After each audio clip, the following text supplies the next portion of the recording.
Hello, my name is Kenny Peterson Ross. Today, I have the privilege of interviewing Virginia Downy. She has experience in the financial industry, as well as she is a devoted mother, grandmother, sibling, and she loves her community, church, as well as serving others. She serves as a model for the youth, directing plays, creating outfits.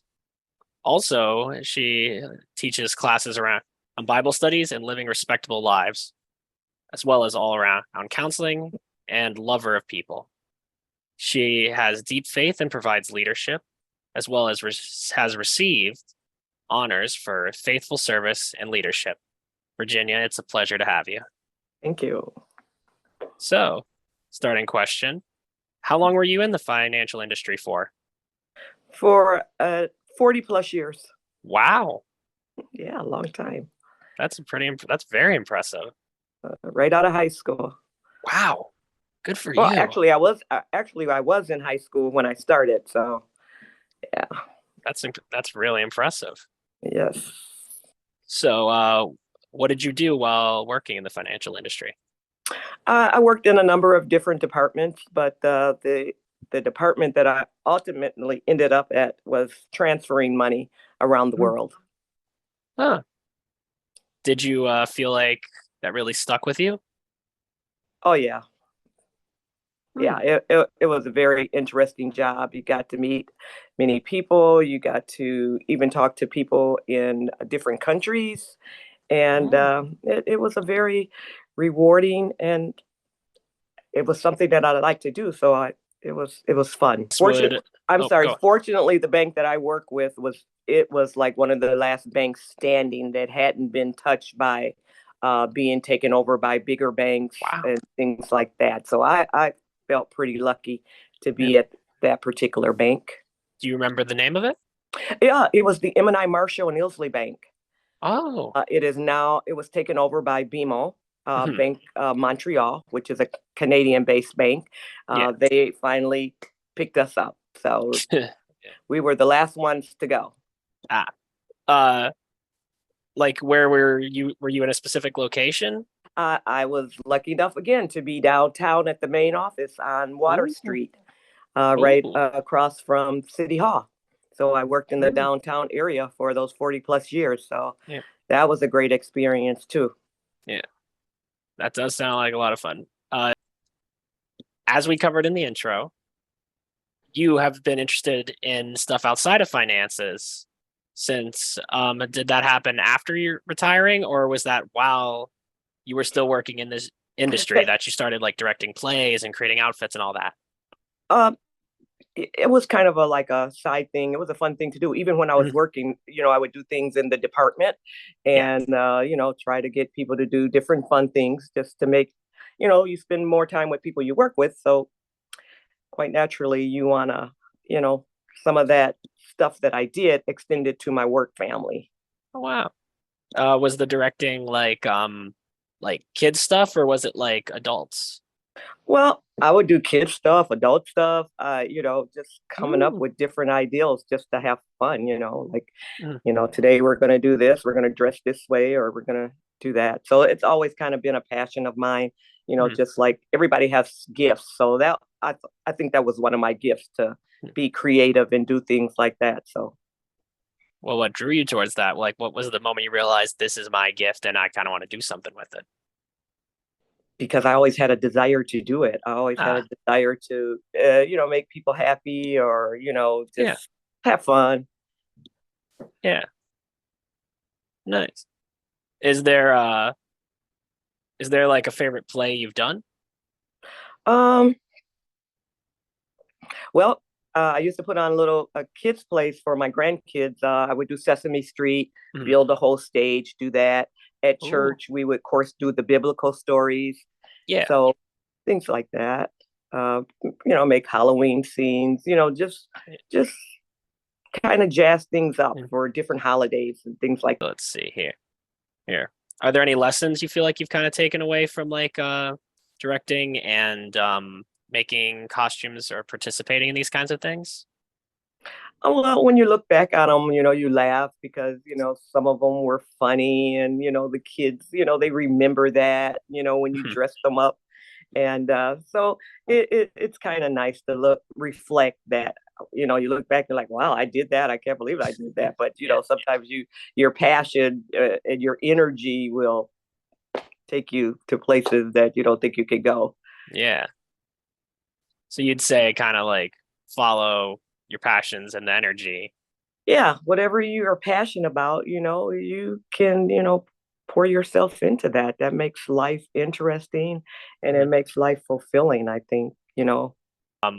What kind of got you interested in teaching? Because as you said, you had a passion for like, creating and such, but what like was something that, or the moment that had you like, I want to teach kids some stuff. Because when I was growing up, I had teachers that were always stuck out to me, and I Yeah. always wanted to be like a teacher that really made you learn or really made you think. So, sometimes as children, they're so gullible that they will basically believe anything if you can make it interesting enough to them. And, I just wanted to kind of give back or what Yeah. I experienced as a child and people that made impact in my life. I wanted to, if I was going to teach anybody thing, I wanted to be impactful. And, maybe one day they would say, I remember when you taught me this or you did that. So. Any advice you would give to like young teachers who are still like just like starting out and don't really know how to have that kind of impact on kids yet? Well, the number one thing is if you're going to work with kids, you got to be passionate because you can't really fool kids. They know if you're not, on board with, their what they want to do or how they learn. So just getting to be friends with kids is, you're going to want to have a little passion about it or, Yeah, because that's like more than 50% of the job is your passion that you bring to it. gotcha. When did you start like with teaching? I guess when I did I teach before I had my kids? Um, I don't know. Probably when I start having kids and hauling them around back and forth to different things. That's probably when I would get them involved and Yeah. Would you say being a parent helped you become a better teacher? yeah. Sometimes it's hard to teach your own kids though because you tend to Yeah. be a little harder on them. Yeah. So, but you can make it fun for them, and you Hmm. kind of gotta, you know, let the mom role go for a minute and, try to get their confident and not be so much of a mom teaching. So it's kind of a challenge teaching Yeah. your children and, unless you can kind of make it fun or something. Mm. And I mean, they have so many distractions now with their cell phones and, TikTok and Yeah. a lot of information they get from social media rather than their own parents or church. So it's so important for older people to always let the younger generation know what their life was like, what they Mm. went through, and that we didn't always have cell phones and that we should interact with people and not always be on our phone so much, because they tend to tune you out. They Mm. it's okay for you to talk to them, but they're going to still scroll on their phone. Yeah. And so, it's important to try to distract them from that as Yeah. much as you can. Have you used social media at all in your like now that you like direct plays and such, or like with stuff like with the classes you teach? Uh, well, I haven't been teaching so much now, but I might be going back into teaching. So Mm. I might have to come up with new strategies Mm. because now that these children are so acclimated to phones and Yeah. TikTok, I might have to come at it so I'll need a little help Yeah. on going forward in trying to get the message across. Yeah. So, yeah. Yeah. And I guess like what messages do you really feel like need to get across to like these younger generations right now? Well, the truth, Hmm. the truth. You know, a lot of the information they might get off of social media, and then they'll ask me questions. Well, what do you think about that, Nana? Yeah. And I'm like, no, you know, if you have questions, you come to us first, and then, you know, show me the video and we'll talk about it, because I think your information should be coming from your parents or your grandparents or your teachers, Yeah. not social media. Yeah. Not saying social media is always wrong, but you know, if they're thinking that this is something, then let us look at it too, and Yeah. then we'll talk about it. So, Is there any advice, some like your grandparents or parents gave you when you were younger that you're like, yeah, that's the truth? just by their life, how they lived, and Hmm. and what they claim to be, why their life was like it was, Yeah. and the examples that they showed, and um, so Yeah. Then going back to the Bible, like how often would you say you look back at it for to find like these answers when you don't know? when I don't know, I can search the scriptures. You know, you always have your pastors, Hmm. and um, you know, you can pretty much figure out after, you know, talking with certain people, and just being in that I don't know, environment since I was a child.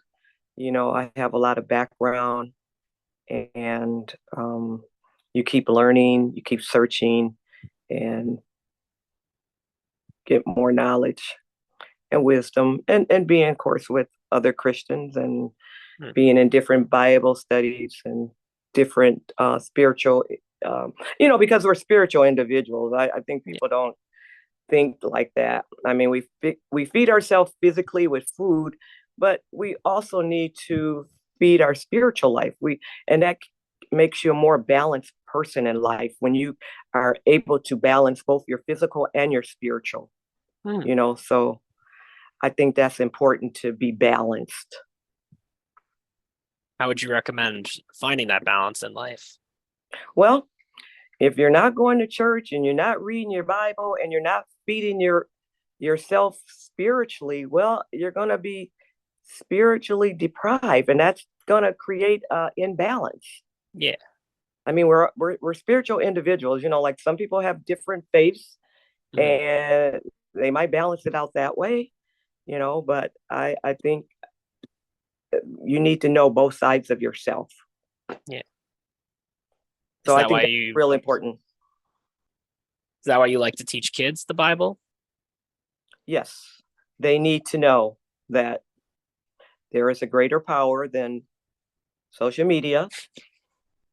Uh, uh, you know, they need to know why they, you know, get up every morning, and, you know, why they exist and what we're here for. We're here for because we need to serve others. It's Hmm. not all about yourself, it's about helping other people. Yeah. Do unto others as you would have them do unto you. I really like that. Oh, that's good. So you would say it definitely would help someone who is an aspiring teacher to kind of find meaning in what you're teaching, and that would help Yes, it become more effective. yes, yes, yes. Hmm.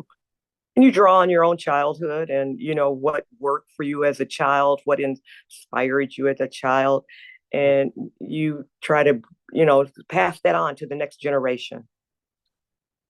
Anything that you kind of draw on when you're teaching? Yeah, I draw on the way I was taught, and the way, you know, things that impacted my life as a child. Yeah. I try to give them that same experience, how it made me feel. Hmm. It's really cool. Yeah, And do you feel like it kind of I'm helps always foster trying relationships? to find. Yes, yes. Yeah. Anyway, continue on with what you were saying. No, you know, I was just going to say that it just is so important to give kids memories, because my memories of being a child were so impactful. So if I'm going to be teaching or doing anything on that level, I want it to be impactful. So, one day they'll remember and they'll want their children to experience that too. Yeah. So I try to do that with my grandkids and kids Mhm. in general that, that I come in contact with.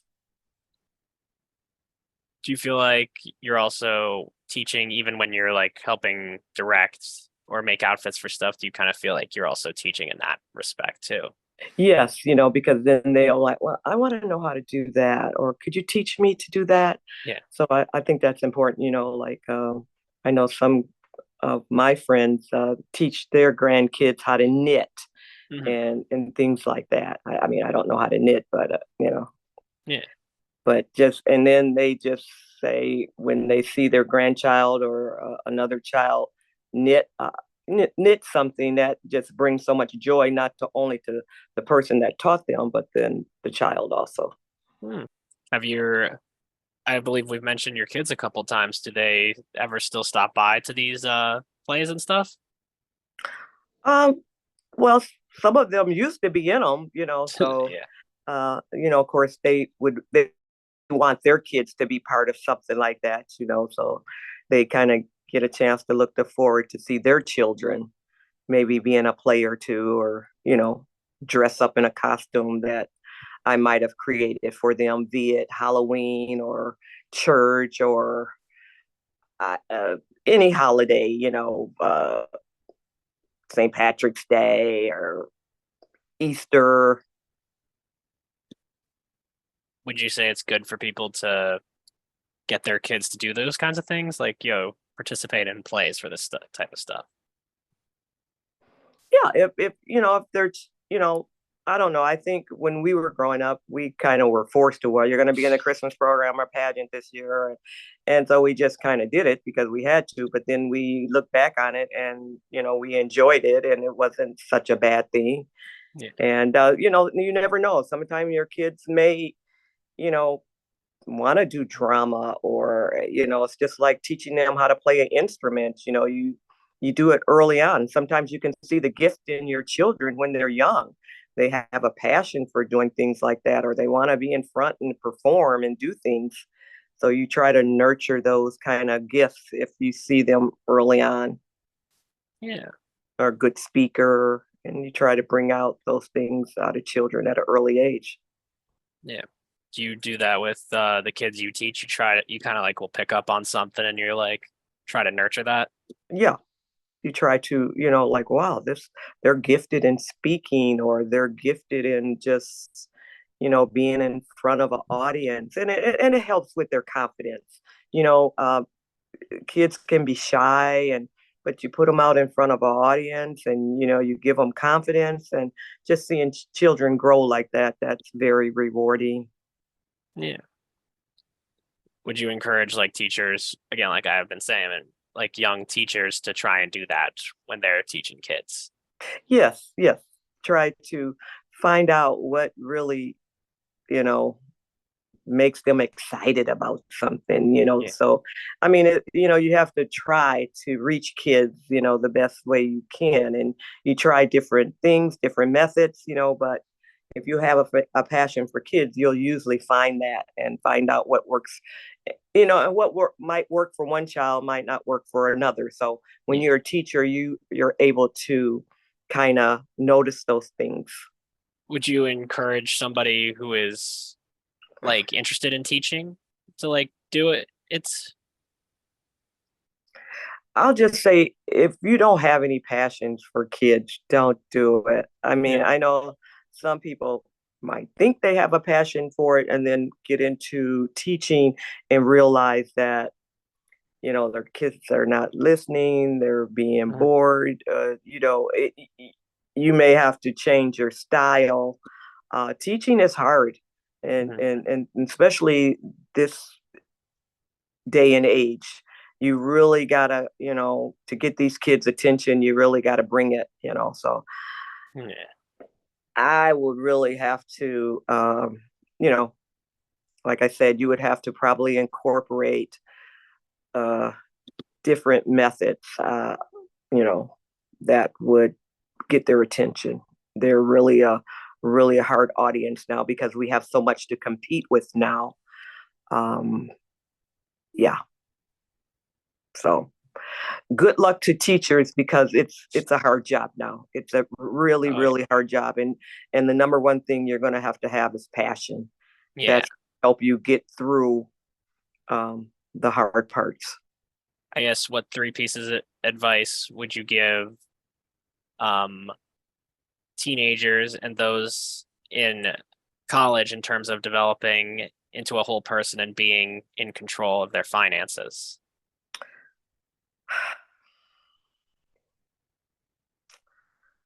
Yeah, I'm going through that right now with my granddaughter. She's in college, Mm, and she seems to spend a lot more money than she has.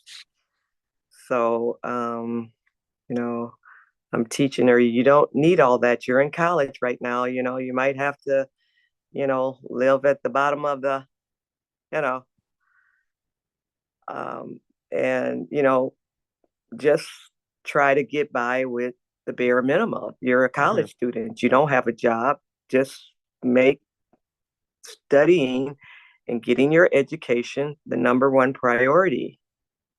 mhm. And money that you do get, save it because you never know when you're going to need it for transportation and things like that. Okay. Well, you should always save some money. You should always Mhm. have some money that you don't touch. You just save that for hard times or emergencies. Don't spend up everything you have. Mm. Always have something. Like, what advice would you give to someone who is working alongside someone who is who is a little older than them, or who is a good amount older than them? To have compassion and empathy for that person and, listen. Sometimes older people may not work as fast as younger people, but older people may have more advice and Mhm. wisdom about a particular job. So don't be so quick to say, you know, this older person's not bringing anything to the table, or you can outwork this person because you probably can't. Physically, maybe, but not mentally. Mm. Always be respectful. Always be respectful. So you would recommend, like, don't let age stop you from making a friend. Oh, absolutely not. I think the best people that make the best friends are older people and younger kids Hmm. because they don't really have any filters. Older people will tell you their life stories. They will give you so much advice, and young people and kids they will do the same thing. Yeah. But middle-aged people, they're more cautious. They're more leery of making friends, and they hold back. And and maybe that's just the growing process when you get middle age, but younger and older make the best friends Hmm. to me. That's interesting to hear about. Do you have any advice for, just as you said?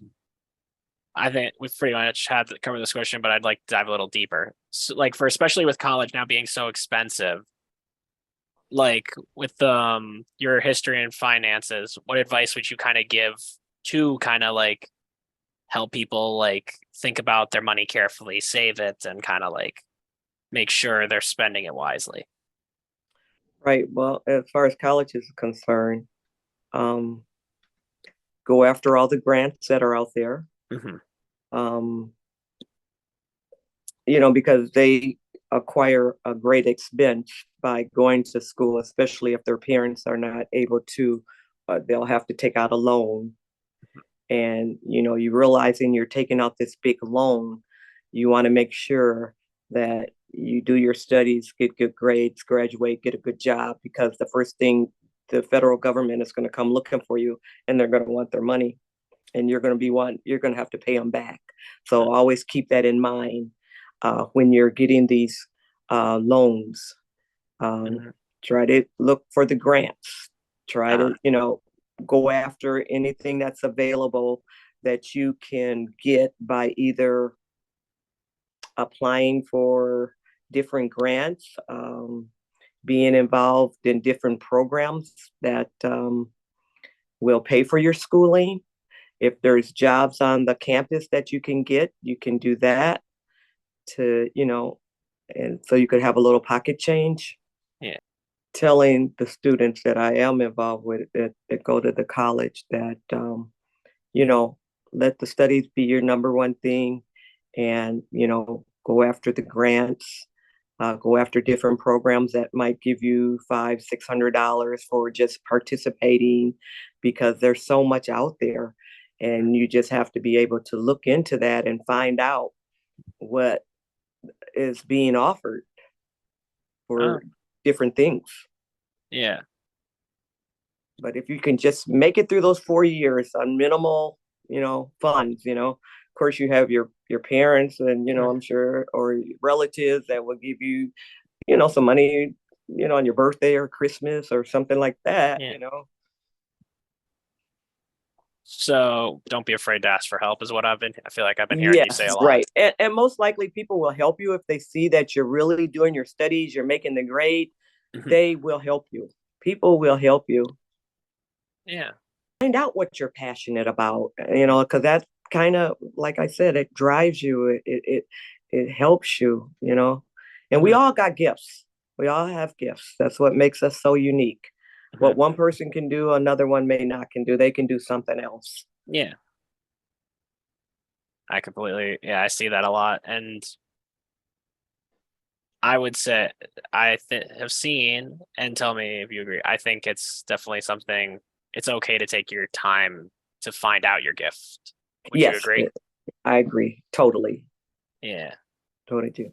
A lot of times I think you can find out as a child, what did I really was passionate about when I was a child, Yeah. and your passions can change too. Hmm. And you may have more than one passion, Yeah.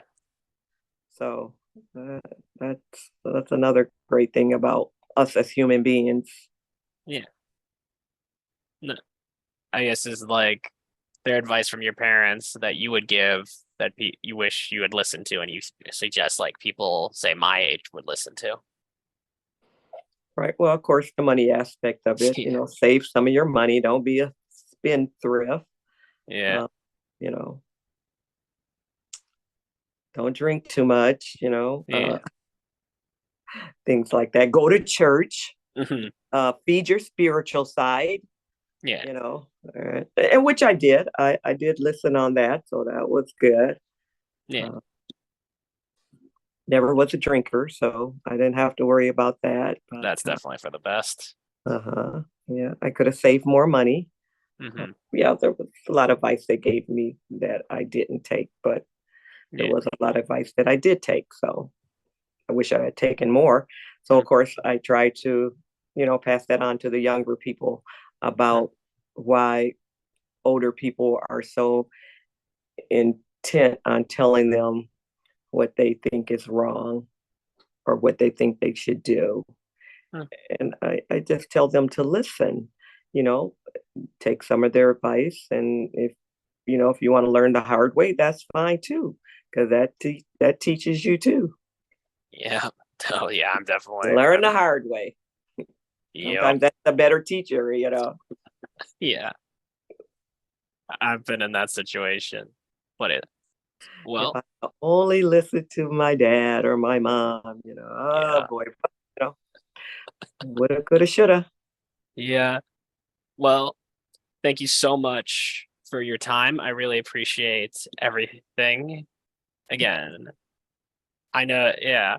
I know, as you said, you've got a teaching coming up and stuff, so it's really appreciated that you took the time out of your schedule to come and do this. Okay. Hope you have a great day.